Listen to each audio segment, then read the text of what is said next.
if your manager says, hey, I'm going to put together this list for congresses, for example, of who's going to cover what session or who's going to cover what congress, but a couple weeks go by and you still don't have it, and yet you're waiting for that information, maybe even ask or put together a skeleton one and say, hey, I know you mentioned about this congress list, but I took the liberty of pulling one together. I'd like to, show it to you to see if that's what you need, and then do some tweaks if there's some other things that you need. And that will show them that you're listening and that you're willing to take things on without being told. And it helps not only you, but the whole team and your manager as well.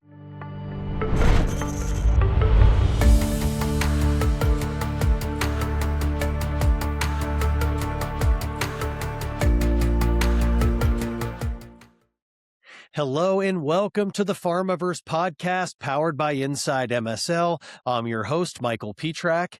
Whether you're in field medical affairs or aspiring to do so, you are in the right place. Our content is built to help you upskill your MSL practice, sharpen your understanding of industry, and break in or move up in your career.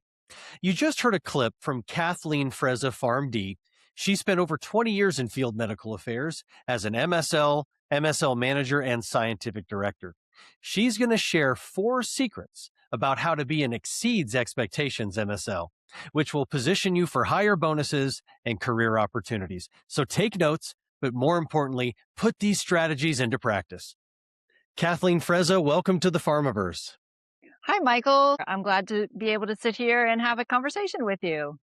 Yeah, so I've had such a privilege watching your career blossom, and all the managers that I placed you with have considered you a top performer.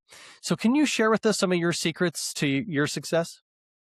Sure. Actually, I think it's pretty basic and simple, but the first one is taking the initiative. You need to really start to ask about various projects or areas that you have an interest in. And this is, of course, if you're already well within your own metrics and you have that capacity to take something else on.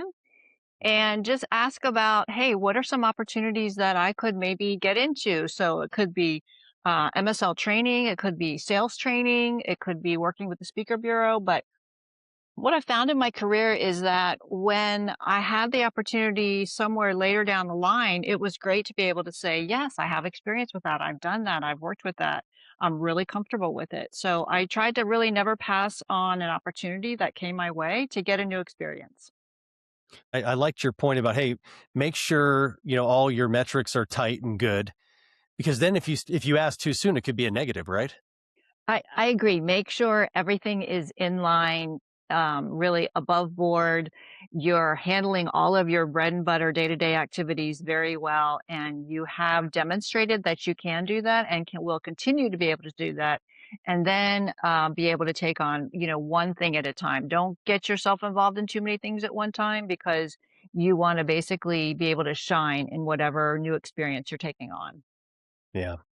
So it's okay, though, at some point to ask your manager if there are other projects that you can help them with?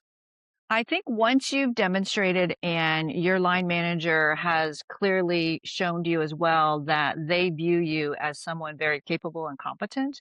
And so your ability to say, hey, I feel like I'm doing pretty well here and I'd like to expand and increase my repertoire of things that are within the MSL world. So and I think that shows a lot of initiative. So yeah, but you're absolutely right. You need to have the day-to-day activities. All of that needs to be taken care of and done very well for you to then be able to take on something else. Great. Because I want to keep framing this, what is an exceeds expectations employee? So what's another secret to hitting that metric?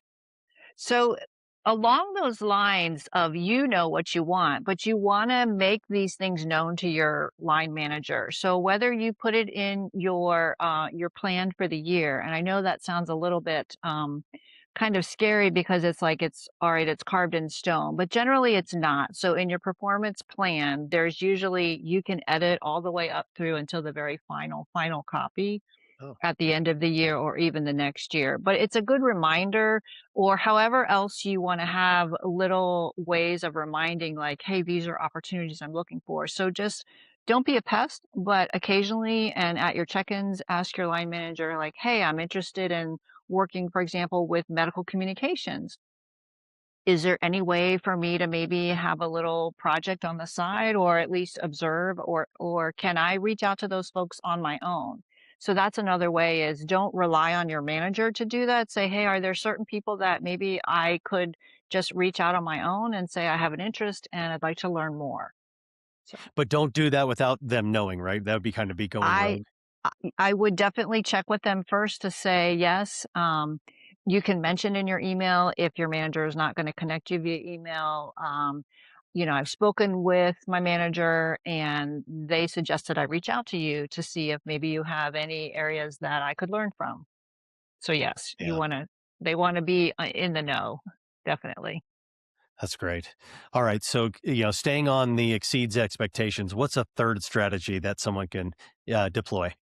So you always want to stay positive. And so sometimes teams change around and maybe the kind of the culture of the team changes a little bit and maybe not in the direction that you'd like. So best thing though, stay positive or maybe stay a little bit on the quieter side. Like you just don't want to bring forward this negative and kind of dissatisfaction because no manager is going to recommend you for something extra if you're criticizing the team or the company. I mean, it's just not going to happen because then you kind of get the reputation of being a complainer, if you will. So stay positive, and that doesn't mean that you like how everything is going, but it also means that you're not going to be critical of the organization or your team.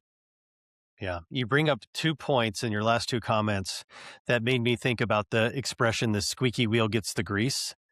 Sometimes Yes, though, if you're squeaky too much, you're viewed as a complainer. But yes, you yes. so let's talk more about that because there probably are pitfalls that people fall into that would not get them to be exceeds expectations. Is that one of them? I would say so you want to be selective and you want to choose your battles. So don't complain about every little thing that comes along your way. Choose your battles. What's important to you? What's the priority? What will help the team and likewise your manager look good in the eyes of their upper leadership team as well. Because really that's how I view my role as an MSL is how can I make you my manager look good and the team look good? And so if you're gonna complain, at least have a solution that's viable, that you actually can work on. Yeah, I want to go back to that point because that's something that I Mhm. tell my team all the time. You're allowed to come to me with a complaint, but also come to me with a solution. Yes. I love that point. But sometimes I see MSLs or I hear MSLs because they call me, is that they're complaining to everybody else besides the manager. Yes.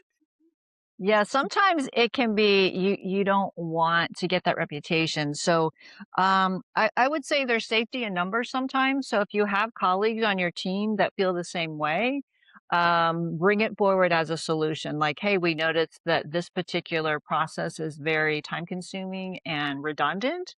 What if we did it this way? And what would it take to do that too? Because sometimes there are SOPs, right? Standards of procedure already in place that have to you can't just up and change something. You have to go through the proper chain of command. And so always ask like, can we help this? Can we make this? Can we have an addendum or an amendment to that standard operating procedure to make this better? All right. So we have 3 secrets to success: take initiative, make your interests known, and stay positive. What would be a fourth strategy to be an exceeds expectations employee? The fourth one that I like to recommend is keep a running list of your own accomplishments throughout the year. We tend to we just move on to the next project or whatever it is, and we forget about them. But then it comes time, whether it's your middle of the year evaluation or end of the year, and you're like, your manager says, okay, what'd you do this year? And you're like, Mhm. I don't know, I did my job. So list the things out because it will refresh their memory, or maybe they were not even aware of it. But it's hard to go back through your calendar, particularly 12 months ago, and figure out, okay, what did I do? So whether you do it on your laptop, on a notebook, whatever it is, just jot them down. If by the end of the year, if you feel like, okay, I don't need to list this, that's fine. but at least you have a running record. And then you also know it's an objective list. Hey, did I really go above and beyond, or was I just kind of, going along with what absolutely had to be done? I think that's great advice. What I tell people is like the first day that when you get your laptop and you get access to your Outlook, in your inbox, create a kudos folder. Yes, And yes. and as you get, compliments, you put it in the kudos folder. If you do a project, you can email yourself, then put it in the kudos file. And then when it comes time for review, you have a date stamp on things and this right there. Absolutely. Whatever system works for you, like everybody has a different system, whether you, like you said, email the notes to yourself so you know, and then you just put it away in the file. It's a great way. Let me ask another question. Once you become exceeds expectations in 1 year, does your expectations with your manager change? And is it always a fight to like the bar gets higher and higher to get exceeds expectations the next year? Well, it shouldn't, but I'll tell you, each company has a different way of how they rank you, for example. And sometimes there are um, limits on you can only have X number of exceeds expectations, for example. So you kind of have to keep that in mind. Um, you should be working towards the best that you can do and the best that's for your position, your territory, your physicians and patients. And so that's really at the core of what we do. That being said, no, there shouldn't be a different standard, right? And then if you feel like midway through the year you're not where you are tracking to be exceeds expectations, you can always ask, say, hey, I feel like maybe I'm not there or I'm not heading in that direction. What else can I do? Do you have any recommendations for me? What projects can I tackle or take on that will kind of put me in that really good position to have that rating? Yeah, I love that. What's your advice on letting your manager know that you're really shooting for this? Is that an okay thing? What do you think? I think it's okay. It again, that shouldn't be the driving force for you internally. I think it should be you want to do the best that you can do, and you want to help your team and your manager and the company overall, which then in turn helps the physicians and the patients. Really, that to me is the driving force. That's why we're here. That's why the reason many of us went into a healthcare profession. Um, so although you may feel like that's what you deserve, it just doesn't always work out that way. And that's just the way it goes sometimes. What advice would you give to someone that maybe is not forward enough to ask these things to their manager, but they really want to like exceed expectations, but they don't want to be forward about it? How can they proactively identify like a manager's unspoken needs on the team? You have to be observant of what's happening on your own team, especially. So if your manager says, hey, I'm going to put together this list for congresses, for example, of who's going to cover what session or who's going to cover what congress. But a couple weeks go by and you still don't have it, and yet you're waiting for that information. Maybe even ask or put together a skeleton one and say, hey, I know you mentioned about this congress list, but I took the liberty of pulling one together. I'd like to show it to you to see if that's what you need, and then do some tweaks if there's some other things that you need, and that will show them that you're listening and that you're willing to take things on without being told, and it helps not only you but the whole team and your manager as well. Yeah, great advice. One more question for you, Kathleen. Um, we have people that are watching that are actually aspiring to be an MSL. Uh-huh, Any uh-huh. advice for those people on how to break into industry and how to break into the MSL world? It's tough. I know that. I think you have to be open to different areas, different therapeutic areas, and you have to be really persistent.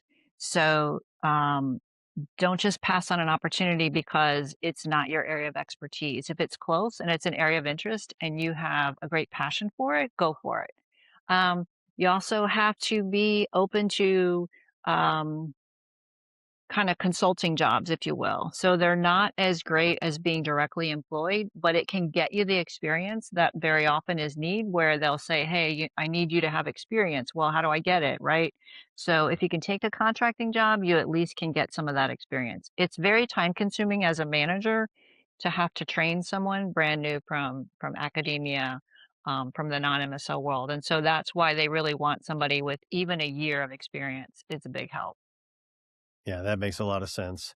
So let me just summarize the 4 strategies to be an exceeds expectations employee. Take initiative, make your interest known to your manager, stay positive, and also list out your accomplishments. And does that summarize it pretty well? That sounds pretty good. Yep. All right. Well, Kathleen, these have been very valuable insights for both current and aspiring MSLs. I just want to thank you for being a guest on the Pharmaverse. Thank you for the invitation. This was a lot of fun. Well, that ends another episode of the Pharmaverse Podcast. We have many great leaders lined up for you, so make sure you subscribe to the channel so you don't miss a single career-enhancing insight. And I love to read your comments, so please leave a comment. But for now, that's a wrap. See you next time on the Pharmaverse.